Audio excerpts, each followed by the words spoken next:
اگر گوادر سے کوئٹہ کو ملانے کے لیے سڑک تعمیر ہو رہی تھی تو کیا یہ بلوچستان کے ساتھ دشمنی تھی یا بلوچستان کے ساتھ دوستی؟ کیا یہ بلوچستان کی پسماندگی کا منصوبہ تھا یا بلوچستان کی ترقی کا منصوبہ تھا؟ کیا یہاں کے لوگوں کو ترقی سے دور رکھنے کا منصوبہ تھا یا یہاں کے لوگوں کے دہلیز پر اور دروازے پر ترقی کے مواقع لانے کا منصوبہ تھا؟ اگر یہ منصوبہ بلوچستان کے عوام کی ترقی کا منصوبہ تھا، بلوچستان کے پسماندہ علاقوں کو خوشحالی کے ساتھ جوڑنے کا منصوبہ تھا، تو پھر کیا وجہ ہے کہ جو لوگ آج دہشت گردی کے واقعات کر رہے ہیں تب بھی انہوں نے اس منصوبے کی مخالفت کی اور 43 FWO کے جوانوں کی شہادت کا نذرانہ اس سڑک کو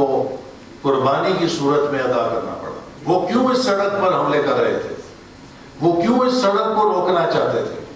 اس لیے کہ انہیں پتا تھا کہ اگر یہ سڑک بنے گی اس سے ان علاقوں میں ترقی کے ثمرات آئیں گے، لوگوں میں شعور آئے گا، جہالت ختم ہوگی اور لوگ ان کے کنٹرول سے باہر بنیں گے۔ بھائی وزراء، اراکین اسمبلی، معزز انتظامیہ کے افسران، سول سوسائٹی کے افراد، ایکیڈمکس سے تعلق رکھنے والے افراد، سب سے پہلے میں حکومت بلوچستان کا شکریہ ادا کروں گا کہ انہوں نے اڑان پاکستان کی صوبائی ورکشاپ کا انعقاد کیا۔ جیسا کہ آپ نے ابھی سنا، اڑان پاکستان کو 2035 تک $1 کھرب کی معیشت میں ڈھالنے کا منصوبہ ہے۔ اسے آپ ویژن بھی کہہ سکتے ہیں اور اسے آپ روڈ میپ بھی کہہ سکتے ہیں اور اسے آپ پاکستانی قوم کے لیے ایک ممکن ہدف بھی کہہ سکتے ہیں کہ جو اچیویبل ہے۔ آج جب ہم نے اس سفر کا آغاز کیا تو ہمیں تقریباً ویسے ہی حالات درپیش تھے جیسے 2013 میں جب ہم حکومت میں آئے تو جن حالات کا سامنا تھا۔ اس وقت بھی ہم نے ان مایوسی کے اندھیروں میں ایک منصوبے کے تحت، پاکستان کے ترقی کے منصوبے کے تحت امید کی روشنی جلائی تھی اور اس روشنی کو اپنے ترقی کے سفر کے لیے رہنما بناتے ہوئے کامیابی سے اپنے منزل کے اہداف حاصل کیے تھے۔ اور مجھے یقین ہے کہ اگر ہم 2013 کے ان حالات کو ٹرن اراؤنڈ کر کے پاکستان کو 2017-18 تک ایک کامیاب اقتصادی ترقی کے سفر پہ ڈال سکتے تھے تو آج بھی ہم پاکستان کو دوبارہ ان نامساعد حالات سے نکال کر ایک مضبوط پائیدار معاشی ترقی کے راستے پہ ڈھال سکتے ہیں۔ 2013 میں 18 سے 20 گھنٹے لوڈ شیڈنگ روزانہ کا معمول تھی۔ 2013 میں ہر روز ملک کے کسی علاقے میں خودکش بمبار پھٹتا تھا اور ہمارے درجنوں افراد اس کا نشانہ بنتے تھے۔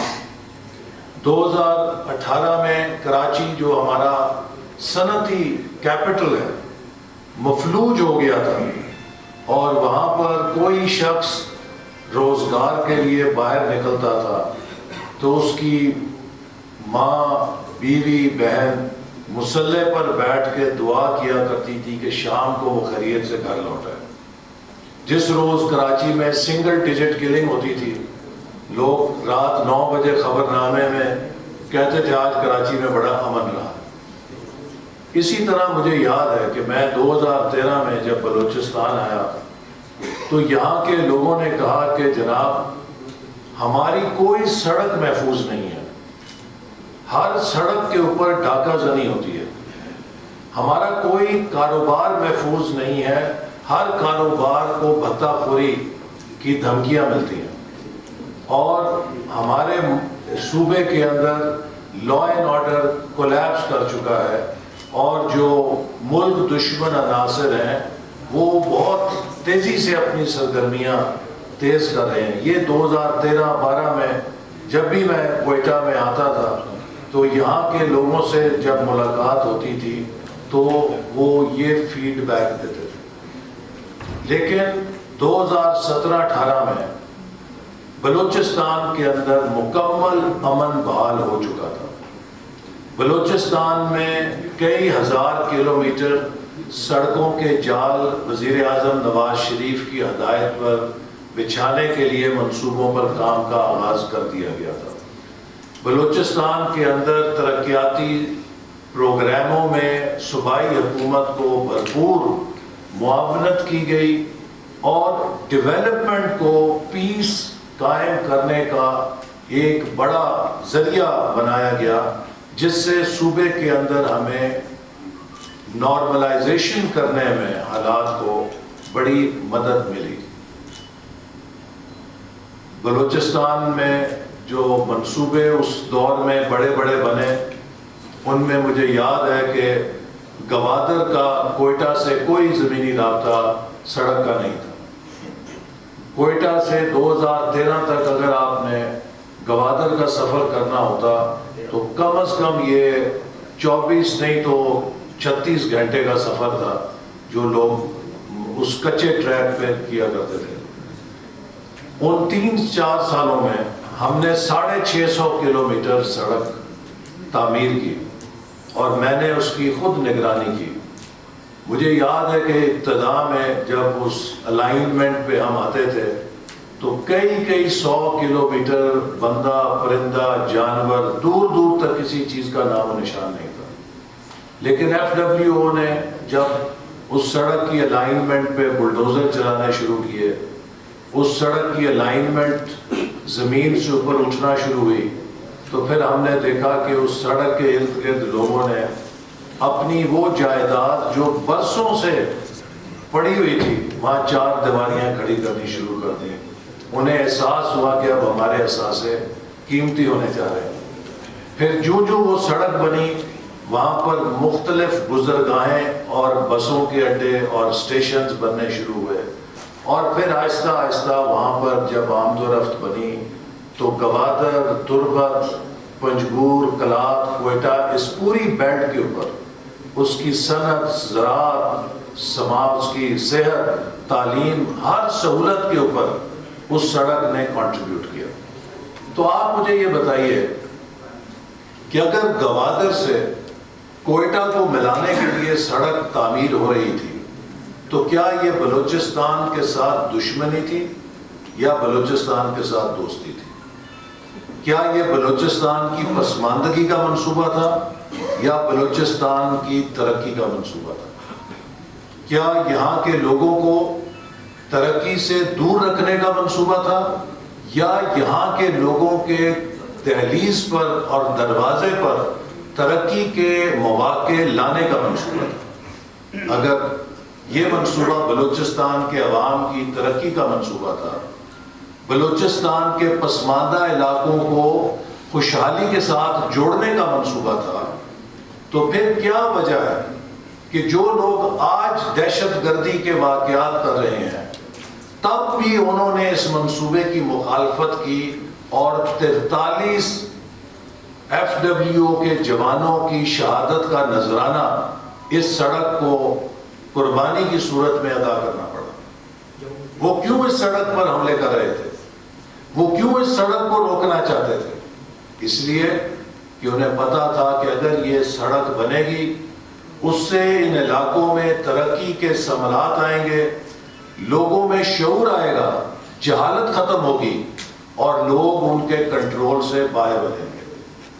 لہذا بلوچستان کی پسماندگی سے ان کی سیاست جڑی ہوئی ہے, ہماری سیاست بلوچستان کی ترقی سے جڑی ہوئی ہے. ہم بلوچستان کے عوام کو اندھیروں سے روشنی میں لانا چاہتے ہیں اور جو لوگ بدامنی اور دہشت گردی کے ذریعے ترقی کے منصوبوں کو روکتے ہیں وہ بلوچستان کو اندھیروں میں رکھنا چاہتے ہیں. تو اسی طرح ہم نے نہ صرف گوادر کوئٹہ سڑک پر توجہ دی بلکہ گوادر خزدار اور رتو ڈیرو جو سڑک تھی اس کو تعمیر کیا تاکہ ساؤتھ کے اندر بھی ایک شاہراہ جو ہے وہ بنے. پھر بسیمہ جو روڈ ہے اس کو بھی بنایا تاکہ جو ایک وہ ٹرائنگل بنتا تھا وہاں پہ اس کو شارٹ کٹ کیا جا سکے. پھر اور بے شمار اس طرح کے سڑکوں کے منصوبے شروع کیے گئے. کوئٹہ ذوب اور ڈیرہ اسماعیل خان کی ڈیولائزیشن کا منصوبہ بھی نواز شریف صاحب نے اس کا سنگ بنیاد رکھا اور ہماری کوشش تھی کہ اس کو ہم 3 سالوں میں مکمل کر لیں. پھر N25 کے لیے اس وقت کام شروع کیا جو حکومت ختم ہونے کے بعد منصوبے ادھورے رہ گئے اور جو جہاں ادھورے رہ گئے وہیں ادھورے رہ گئے. اسی طرح آنے والے وقت میں سڑکوں سے زیادہ کسی علاقے کی ترقی کا انحصار اس کے انسانی وسائل پر ہے. تو ہمارے لیے ویژن 2025 جو ہم نے بنایا اس میں خاص طور پہ بلوچستان کی ترقی کے لیے تعلیم پر توجہ دی. وفاقی حکومت کے پاس اعلیٰ تعلیم کے شعبے میں ہائر ایجوکیشن کمیشن کے ذریعے کردار ادا کرنے کا موقع ہے. ہم نے بلوچستان کے اندر متعدد یونیورسٹی کیمپسز کے لیے فنڈنگ فراہم کی. میں خود ذاتی طور پہ نوشکی گیا, پشین گیا, خزدار گیا, وٹ گیا, گوادر گیا, تربت اور بے شمار اور منصوبے ہم نے ہاتھوں سے شروع کیے. اور میں آج بھی وہ کہانی نہیں بھول سکتا کہ جب پشین میں کیمپس کا افتتاح کیا تو وہاں پہ ایک طالبہ لیبارٹری میں کام کر رہی تھی. تو میں نے اس سے پوچھا, بیٹی آپ کو اس یونیورسٹی کیمپس میں تعلیم کا کیسا تجربہ لگ رہا ہے؟ تو اس بچی کی آنکھوں میں آنسو آ گئے اور وہ رونے لگی. میں پریشان ہو گیا کہ شاید میں نے کوئی نامناسب بات کی ہے یا کیا وجہ ہے کہ یہ بچی رو رہی ہے. تو وہ خود کہنے لگی کہ سر یہ آنسو خوشی کے آنسو ہیں. میں نے 3 سال پہلے FSC کا امتحان پاس کیا تھا. میری بڑی خواہش تھی کہ میں کوئٹہ میں یونیورسٹی میں داخلہ لوں, سردار بہادر یونیورسٹی میں, یا جا کر تعلیم حاصل کر سکوں. لیکن مجھے میرے گھر سے اجازت نہیں تھی کہ میں دوسرے شہر میں جا کے پڑھوں. تو میں نے اپنا اعلیٰ تعلیم حاصل کرنے کا خواب دفن کر دیا تھا. لیکن اس کیمپس کے کھلنے سے میرا وہ دفن شدہ خواب زندہ ہو گیا ہے اور آج میں یونیورسٹی کی تعلیم حاصل کر رہا ہوں. تو یہ وہ مشن تھا جس کے اوپر ہم نے بلوچستان کے پسماندہ علاقوں میں بھی یونیورسٹی کے کیمپس کھولے اور ان کو نہ صرف نئے کیمپس کھولے بلکہ جو موجودہ کیمپسز تھے ان کی ترقی کے لیے بھی پروجیکٹس جاری کیے, جس میں بیوٹمز جو بلوچستان کا ایک بہت قابل فخر یونیورسٹی ہے, اس کو مزید اسٹرینتھن کرنے کے لیے مجھے یاد ہے 1 ارب روپے کا پروجیکٹ ہم نے کیا. سردار بہادر یونیورسٹی جو خواتین کی یونیورسٹی ہے, جو بلوچستان کی خواتین کے حوصلے اور عزم کی علامت ہے کہ وہاں پر دہشت گردوں نے آ کر دہشت گردی کی, اور مجھے وائس چانسلر نے بتایا کہ اس دہشت گردی کے واقعے سے پہلے ہماری انرولمنٹ 3000 تھی اور اس دہشت گردی کے واقعے کے بعد 5000 ہو گئی ہے.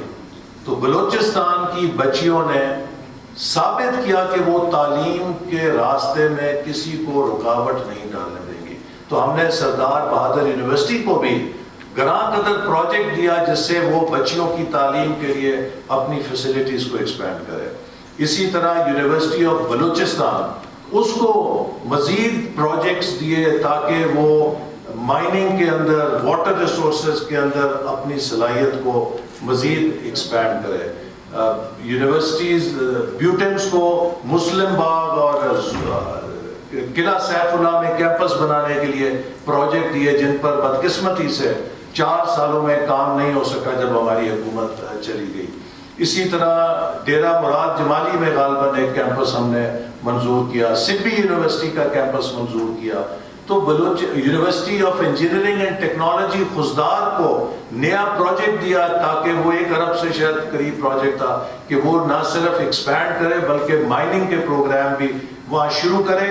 یہ 2015-16 کی میں بات کر رہا ہوں. ہمیں پتا تھا کہ بلوچستان کا پوٹینشیل معدنیات کا ہے, تو بلوچستان کے اپنے بچے منرل مائننگ انجینئرنگ کے اندر تعلیم حاصل کریں تاکہ وہ مستقبل میں اپنے صوبے کے اندر ترقی میں کردار ادا کر سکیں. یہ ہی نہیں بلکہ پرائم منسٹر نواز شریف کی ہدایت پر بلوچستان اور جو سابق فاٹا یا نیولی مرج ڈسٹرکٹس ہیں کے پی کے, ان میں 5000 اسکالرشپس جاری کیے گئے بلوچستان کے بچوں کے لیے اور فاٹا کے بچوں کے لیے, تاکہ وہ پنجاب میں اور مرکز میں جو بہترین یونیورسٹیز ہیں, یونیورسٹی پنجاب ہے, انجینئرنگ یونیورسٹی ہے, میڈیکل کالجز ہیں, ان کے اندر جا کے تعلیم حاصل کریں تاکہ بہترین انسانی وسائل بلوچستان کی ترقی کے لیے حاصل ہو سکیں.